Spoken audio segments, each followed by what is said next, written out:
Hello there, beautiful people. Good morning from Dhaka, Bangladesh. Plan to do two videos for you. One is going to be a review, other is going to be a morning thoughts episode on a very important topic, more like a discussion. Hopefully, you will watch them both. So it's around 4 a.m. here, not on the dot, but it's like early morning, late night, however you see it. I woke up quite late, so I'm still I'm a bit tired, but I'll hit the bed maybe in an hour time or so. So the first fragrance or first review is going to be a fragrance review based on a sample that I received from one of our sellers, Fragrantica Bangladesh, when I purchased few fragrances from them. And this fragrance is, if I never tried anything from this house before, and this house I heard about before. It's called Maison Alhambra or Hamra.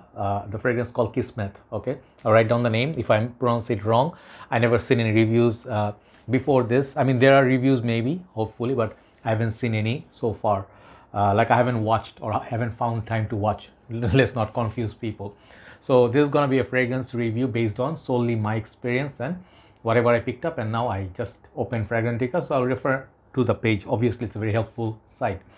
So let's show you the sample. It looks like that. It's a nice little sample. I think it's around 2 ml or 3 ml. I don't know how much is there. Maybe 2 ml. Okay. And I used it once, right? And I actually have an initial impression. So I'll tell you what I got from it from one wearing. I'll give it wearing again right now. And I'll tell you if this fragrance is nice. So from my understanding from the first spray, I felt like it's similar to YSL Tuxedo, which is a very expensive fragrance, niche line of a designer perfume. And previously I did review Roha's Mustache, which is almost running low. And also my favorite was Turati Brown by Afnan, which is more affordable version. And the both of them are really good fragrances. I did try YSL Tuxedo a long time back, but just never owned it, never had any samples, so never reviewed it, I think, but I need to. It's about time. But we'll talk about it from my memory that I had of 1 or 2 wearings of Tuxedo from a friend's bottle. I'll compare this, okay? And I'm wearing this late night Penhaligon Sartorial. This is like it requires special mood. One of my favorite barbershop fragrances, hands down. I'm wearing it here, really lovely, beautiful honey, lavender, spices going on. So let's review this. This sample, thanks so much Fragrantica for generosity because it helps me create content. Okay, on my hand there's nothing right now. Okay, let's just go a small bit. The reason being, this fragrance is very potent. Late night, if I go to sleep, I don't want to overpower myself, okay? But in general, my understanding is this fragrance is supremely potent. And I don't know how much is that bottle size, but I think this is, I don't know the price tag also, I don't know about at all. Once I study, then I will know. But I've seen this in certain pages, they're selling this. So longevity, I'll tell you from my one wearing, which I did 2 sprays on the same spot, some time back, it held pretty well, it stood pretty well against time. And I think this fragrance is beast mode longevity, okay? Projection, longevity, both are great. Projection was about 2.5 hours on me. Longevity was easily 7-8 hours, okay?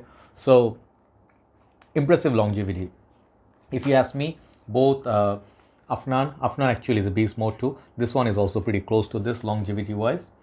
Roha's Mustache, it's also very long lasting, but I wear this fragrance usually in winter. These are winter babies, okay?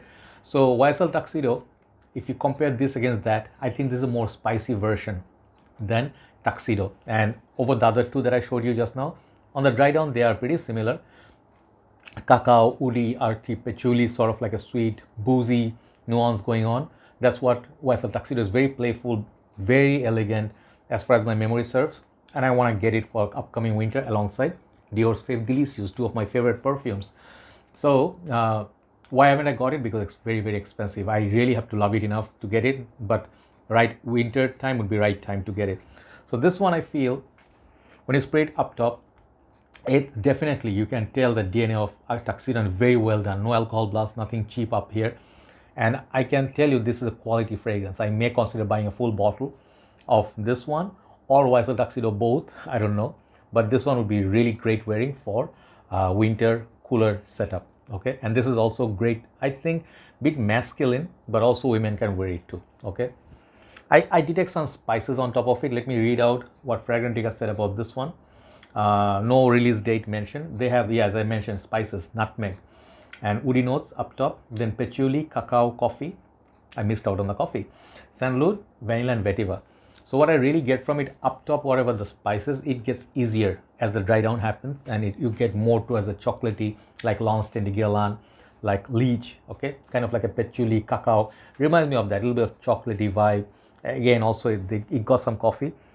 I will not say it smells like a lot like coffee.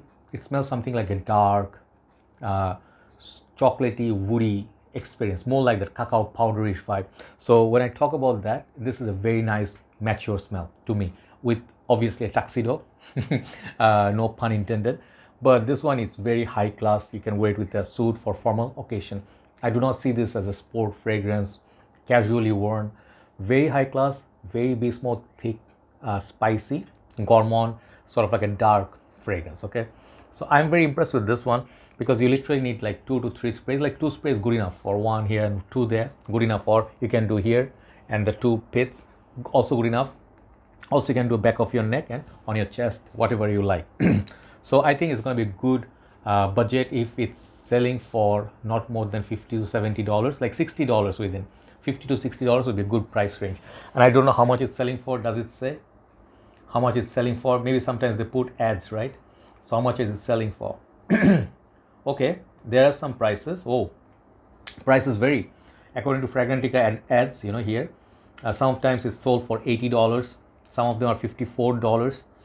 And I think it's 100 ml standard size EDP. And I think, yeah, it varies, 44, 73, 80. They're different price range. So I was not wrong, far off. So if you can manage this within 50, 60 bucks, I think it's a very good buy. And you might say, should I pick this or pick something like Rojas Mustache or Afnan Turati Blue? I would say the best, if those are like $54 minimum, 44, this is going to be like $30, $34. I think well under 40. So this one, I think it's not 100 ml, but still has the cheapest price tag. And after that, Mustache, I did not pay more than 50, I think. So this one comes second, but this one is 120 ml. But I think the performance on this one is not going to beat the one of this one, the fragrance called Kismet. So it's up to you. But in terms of scent profile, they all go to the same direction on the dry down. And I think this actually achieves that tuxedo dry down, very sexy, very, very high class, and very oily, thick experience. So either of like any of these 3 you get, you are good to go. So overall, this rating for this fragrance is going to be 9 out of 10. Very nice fragrance. Thank you so much, Fragrantica Bangladesh, for your sample courtesy. I'll wear that through and I'll think about getting a full bottle. Have a nice day. See you soon. Take care. Bye-bye.